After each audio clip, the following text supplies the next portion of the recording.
India থেকে আমদানি না করলে পেঁয়াজ নাকি 1,000 টাকা হবে। আগে শুনেছিলেন না, আমরা যখন ভারতীয় পণ্য বয়কট করেছিলাম।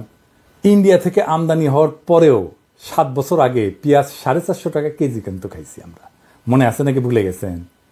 ভারত ছাড়াই পেঁয়াজ খাচ্ছি এখন 35 টাকায়, ভারত ছাড়া আলু খাচ্ছি 16 টাকায়, ভারত ছাড়া টমেটো খাচ্ছি 15 টাকায়।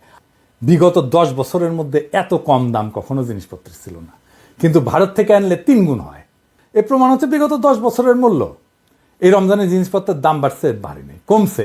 সোয়াবিনের দাম কমতেছে, দেখেছেন? এই রমজানে ইলেকট্রিসিটি যায় না, দেখেছেন এরকম? আর খালি শুনিচ্ছেন না দেশে নাকি আইন শৃঙ্খলার অবনতি হচ্ছে, কিন্তু বাস্তবতা কি তাই? নাকি আমরা এতদিন চুপ ছিলাম বলে অন্যায়গুলো চোখে পড়েনি? শেখ হাসিনার শাসনে মানুষকে এতটাই ভীত করে রাখা হয়েছিল যে কেউ মুখ খুলতে সাহস পেত না।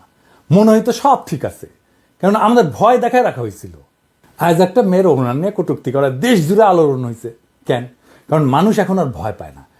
কেউ তাকে রাতের অন্ধকারে তুলে নিয়ে যায় না, আয়না ঘরে ঢুকায় না, পিটাইতে পিটাইতে মেরে ফেলে না, ছাত্রলীগের সন্ত্রাসীরা হামলা করে না, পোস্ট বুঝতে বাধ্য করে না, ডিজিটাল সিকিউরিটি আইনে মামলা হয় না।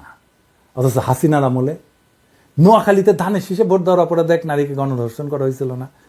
প্রতিবাদ হয়েছিল।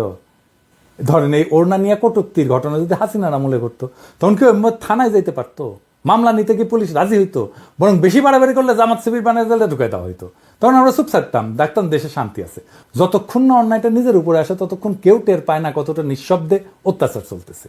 আজ বলা হচ্ছে দেশ অস্থিতিশীল, কিন্তু এটাই তো জীবনের স্বাভাবিক ধারা।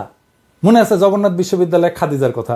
প্রথম বর্ষে সেই মেয়েটাকে 18 মাস জেলে রাখা হয়েছিল। সে একটা টক শো হোস্ট করছিল, এটাই তার অপরাধ। সে হাসিনার বিরুদ্ধে কিছুই বলে নাই, কোনো প্রতিবাদ হয়নি, কোনো ক্যাম্পাসে বিক্ষোভ হয়নি। কেন? কারণ প্রতিবাদ করলে ছাত্রলীগের হামলা আসতো, পুলিশ গায়েবী মামলা দিত। আর সেই নারীর কথা মনে আছে যার স্বামীকে ধরে নিয়ে গেছিল পুলিশ? স্ত্রী যখন থানায় গেল স্বামীকে ছাড়ানোর জন্য, তখন তাকে ওসি বলল যে আপনি তো সুন্দরী, এক রাত থাকেন আমাদের সাথে, স্বামীকে ছেড়ে দেবো। তখন কেউ কিছু বলতে পারছেন? পারেননি। কোথাও কোনো প্রতিক্রিয়া হয়েছে? হয়নি। একজন রোজদার নারীকে ধর্ষণ করতে করতে হত্যা করলো র্যাবের আলেপুদ্দিন। আমরা জানতে পারছি বহু বছর পর। স্বামী চুপ ছিল, বলে নাই ভয়ে।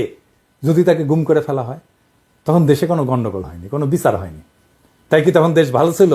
যদি কোনো সমস্যা না থাকায় স্থিতিশীলতার চিহ্ন হয়, তাহলে পৃথিবীর সবচেয়ে শান্তিপূর্ণ দেশ হচ্ছে উত্তর কোরিয়া, যেখানে কেউ কথা বলতে পারে না, প্রতিবাদ করতে পারে না, সরকার যা বলে সেটাই চূড়ান্ত। আজ বহু বছর পর মানুষ কথা বলতে পারতেছে, প্রতিবাদ করতে পারতেছে, বিচার চাইতে পারতেছে। কেউ হিজাব খুলতে বললে নারী তার অপমানের বিরুদ্ধে রুখে দাঁড়াচ্ছে। অথচ এখন কিছু মানুষ আফসোস করতেছে, আগের আমলেই তো ভালো ছিলাম। আপনারা কি সত্যি শান্তি চান? তাহলে উত্তর কোরিয়ার মতো কবরে যায় শান্তি খুঁজেন না। গণতান্ত্রিক দেশে মত পার্থক্য থাকবে, আন্দোলন হবে, বিচার হবে, বিচার চাওয়া হবে। হাসিনার তৈরি করা নিঃশব্দ গোরস্থানে আর ফিরে যাওয়ার দরকার নাই তো। তার চেয়ে বরং সবাই কথা বলুক, অন্যায়ের বিরুদ্ধে দাঁড়াক। কিছু মানুষের ঘুম হারাম হইলেও প্রতিবাদ চলতে থাকলে আমাদের বিপ্লব জিন্দা থাকবে। আজকা মানুষের ভয় ভাঙতেছে, সে ভয় ভাঙে কথা বলা শিখতেছে। আজ অন্যায়ের বিরুদ্ধে দাঁড়ানোর সাহস দেখাইতেছে। এটাই সত্যিকারের পরিবর্তন। এই সাহসের আগুন যেন কখনো নিভা না যায়। আমাদের কণ্ঠ যেন আর কোনো শাসকের রক্তচক্ষুর সামনে থাইমা না যায়। প্রতিবাদ যেন কোনো ক্ষমতাবানের লাঠির আঘাতে স্তব্ধ না হয়। মনে রাখবেন, সংগ্রাম ছাড়া স্বাধীনতা টিকে না।